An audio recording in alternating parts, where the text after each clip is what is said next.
On My Honor, Section 4.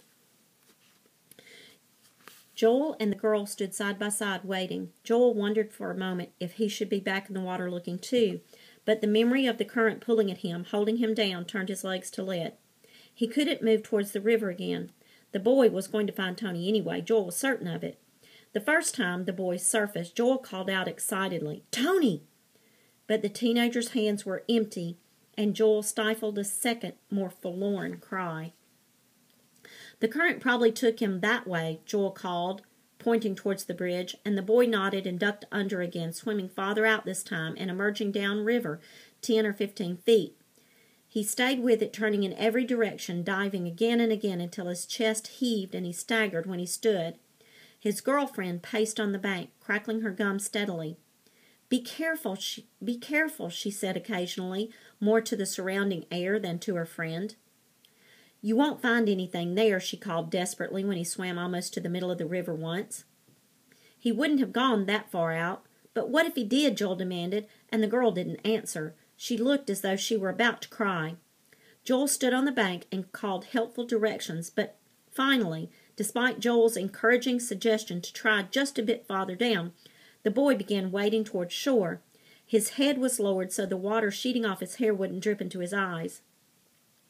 "You aren't quitting, are you?" Joel asked, the knowledge that he had quit already lying heavily in his gut.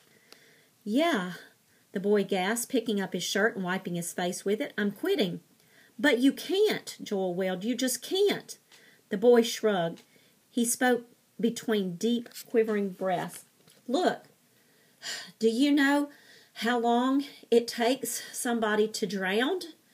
Joel didn't answer. He hadn't thought about it. Besides, he didn't want to know. "About 5 minutes, I'd say." The boy bent over, resting his hands on his knees. "About 5 lousy minutes." More deep breaths, maybe even less. Joel turned away, walked along the bank a few feet, and the boy's voice followed him.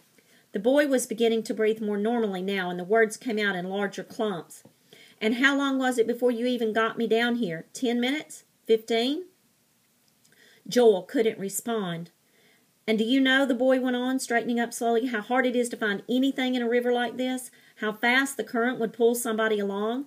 Maybe next week a body will wash up at one of the dams. Or next month." "We're not looking for a body," Joel said, turning back fiercely. "It's Tony we're looking for." The boy used his shirt to shear the water off of his chest and arms. He shook his head. "Sorry, kid," he said. Joel went rigid. What was this guy saying? Sorry. What was he sorry about? He didn't even know Tony. "Dumb kids," the boy muttered as he tugged on his jeans. You shouldn't have been swimming in the river in the first place. You both should have known better. Didn't anybody ever tell you how dangerous rivers are?" He stuffed his feet into shoes, wrung his wet shirt out. "Well," he said, "you'd better finish getting dressed and come with me." Now it was Joel who was beginning to have trouble breathing. "Where are you going?" he asked. "To the police station." The boy's voice was harsh, angry, as if he blamed Joel for what had happened. "When somebody drowns, you've got to report it to the police." When somebody drowns. The words reverberated through Joel's skull like a scream, but he only repeated dully, "The police." He stared at his own feet. What would the police say? They would want to know what Joel and Tony had been doing in the river in the first place. They would want to know what Joel had done to lose his friend that way. Maybe he could call his dad at work first, before he went to the police station. His dad would be good at explaining things. His dad would... What would he do? "You're on your honor, Joel." That's what he had said. "You'll be careful the whole way. You won't go anywhere except the park." And now Joel had proved what his honor was worth. What he was worth. "Come on, kid," the boy said. And though his voice was still rough, it wasn't unkind. He knew.